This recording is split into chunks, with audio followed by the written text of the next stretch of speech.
Hello, everyone. Now I will show you how to set up your Belkin router.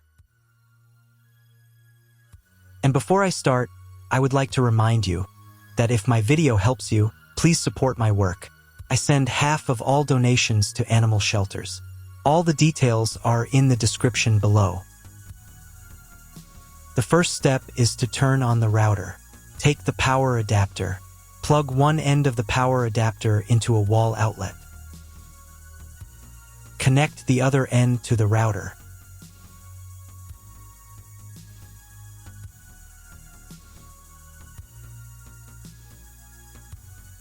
When it's powered on, a light will illuminate. It might take a few minutes for the router to fully power up.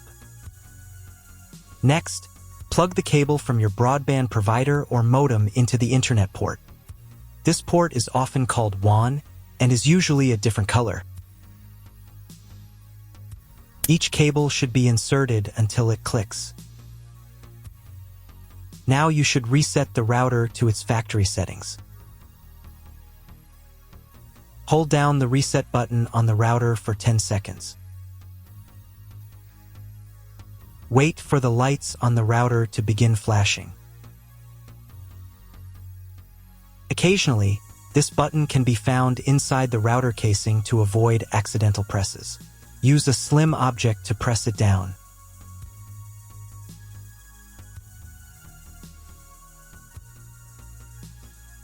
The router will reboot, resetting all the settings to their original factory defaults. Connect one end of the Ethernet cable that came with the router to an Ethernet port.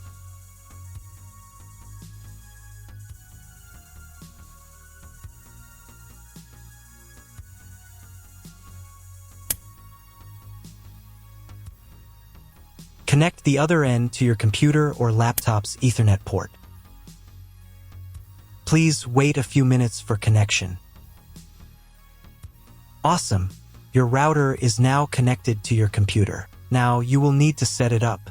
Before we get started, I'll show you another way to connect the router in case you don't have an Ethernet cable or your computer doesn't have an Ethernet port.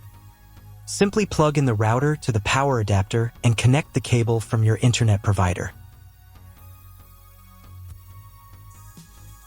This will turn on the Wi-Fi. If the router is new and hasn't been set up yet, the Wi-Fi network will be named after the router itself. Your router has a unique Wi-Fi network name and password printed on a label. Connect to it. Great job connecting to the router. Now let's move on to the setup process. First, open your web browser and visit the URL you see on the screen. Use the URL bar instead of the search bar.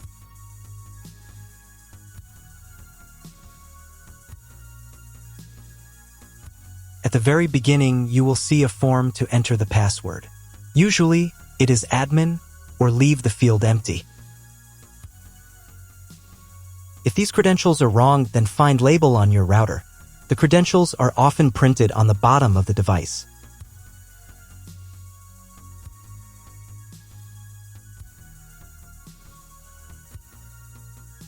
If none of this works, it means that your router has already been configured and someone has changed the login and password.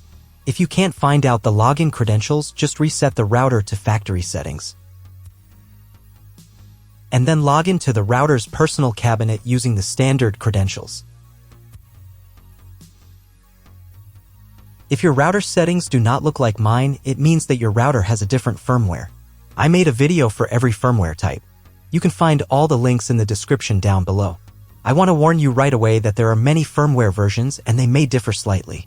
But don't worry, you will succeed. Just watch the video and follow the instructions. So, on the first page, right here, you can choose the language of the router. I will leave it as English.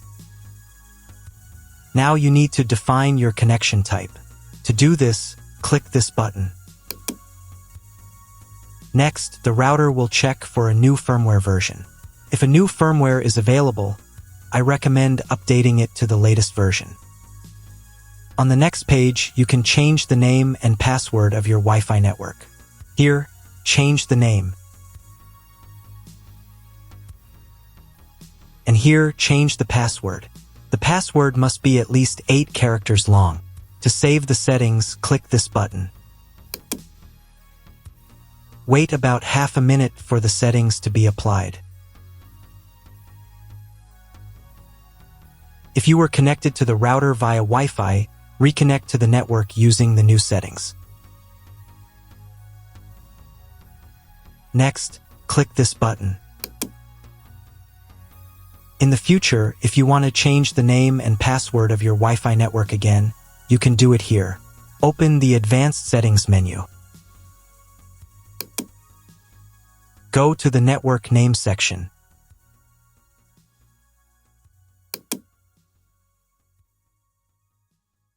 In this field, you can change the name.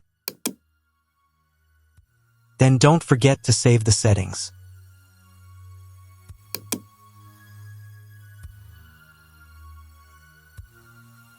To change the password, go to the Security tab.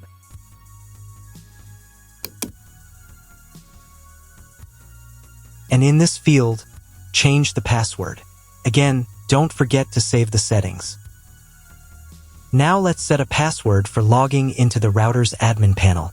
To do this, go back to the main menu by clicking here. Go to Advanced Settings. Open the System Settings section.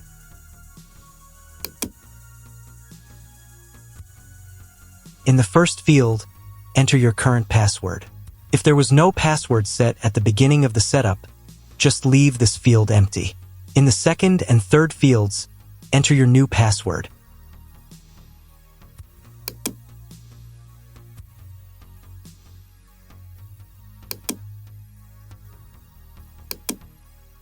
Here you can configure the login timeout.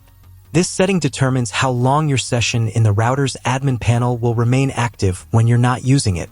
For example, if you set the timeout to 10 minutes, and you don't interact with the interface during that time, the system will automatically log you out. This feature helps protect your router from unauthorized access in case you leave your computer unattended while logged in. Once you've made all the changes, click the Save button.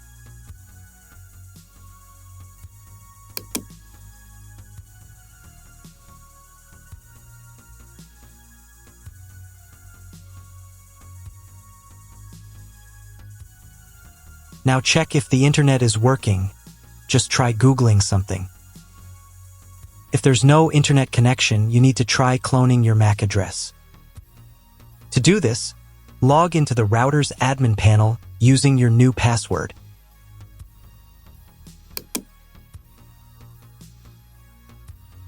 Go to Advanced Settings.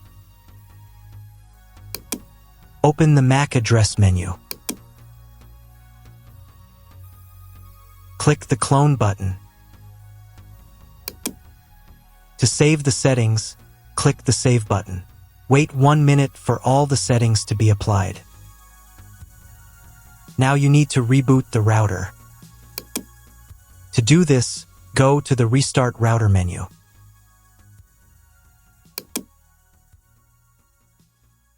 And click the Restart Router button.